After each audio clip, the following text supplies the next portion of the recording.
Syria remained far quieter than it had been for a long time despite scattered clashes that flared on Friday as a temporary ceasefire marking the most important Muslim holiday of the year largely held at the beginning of its first day, according to rebel commanders and an organization that tracks the fighting from abroad. With the threat of violence diminished, protesters emerged onto the streets of cities and towns across the country. Syrian state television showed President Bashar al-Assad making a rare public appearance, attending the morning prayers for the start of the holiday, Eid al-Adha, in thank you for trying verbose. This recording will go away once the product has been purchased. The central Damascus mosque. There was no sound, but Mr. Assad was seen to be chatting amicably with other worshippers at the start of Eid al-Adha, or the Feast of Sacrifice. The Syrian army announced late Thursday that it would cease military operations from Friday to Monday in observance of the holiday. The announcement, read out on Syrian state television, made clear that the government reserved the right to respond to any military action or even resupply operation undertaken by rebel forces. The truce was likely to be tested repeatedly given the splintered nature. Thank you for trying verbose. This recording will go away once the product has been purchased. The fighting across Syria, although the bulk of the opposition seemed to accept respecting it if the government did.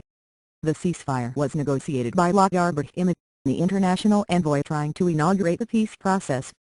Respect for the ceasefire was uneven, with some reports of fighting filtering in before and after the dawn prayers. Since there was no official deadline for the ceasefire to begin, and no monitors or outside enforcement, its start and stop times were somewhat ad hoc. Fighters in the northern city of Idlib, for example, said that it was quiet. Thank you for trying verbose. This recording will go away once the product has been purchased. But there were reports of clashes around a military base in northern Syria, and one neighborhood in the central city of Homs reported that it had been hit by 6 missiles.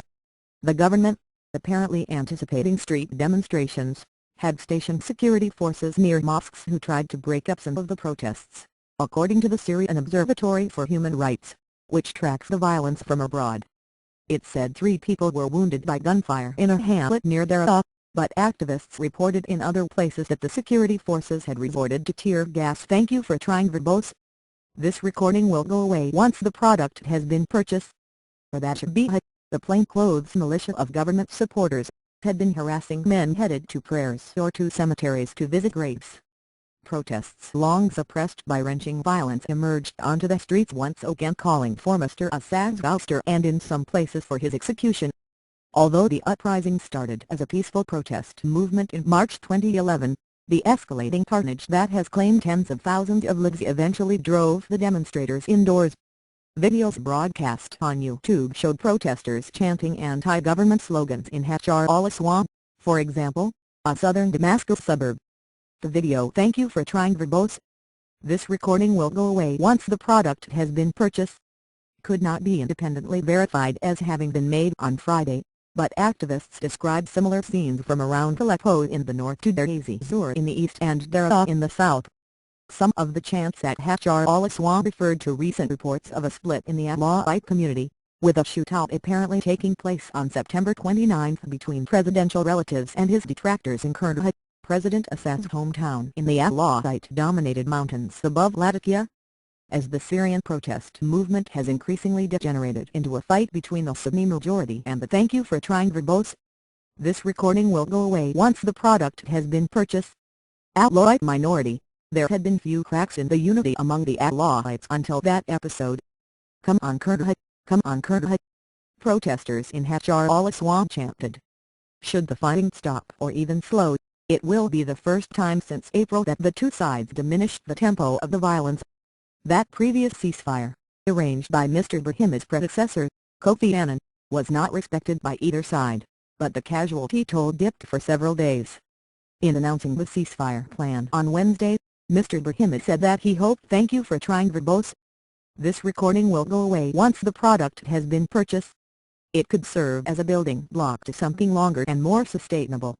The Syrian army statement said that it would retaliate if the terrorist groups, its blanket description for all the armed opposition, carried out any kind of attack, tried to reinforce their positions or resupply their ammunition, or if more foreign fighters infiltrated the country.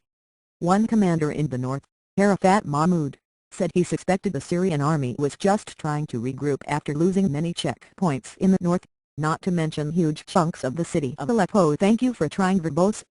This recording will go away once the product has been purchased. And other urban centers. The regime is looking for an exit to get ammunition and food supplies, he said via Skype. All the regime's tricks have been revealed. They want a ceasefire just to reinforce their bases. The Western diplomat assigned to Damascus said that if there is even an attempt at respecting the ceasefire, it could be a sign that both sides are feeling beleaguered, squeezed militarily and looking for a break. It was not clear, however, that both are ready to accept the idea of a political settlement to war. Thank you for trying verbose. This recording will go away once the product has been purchased. If they just wanted to rearm.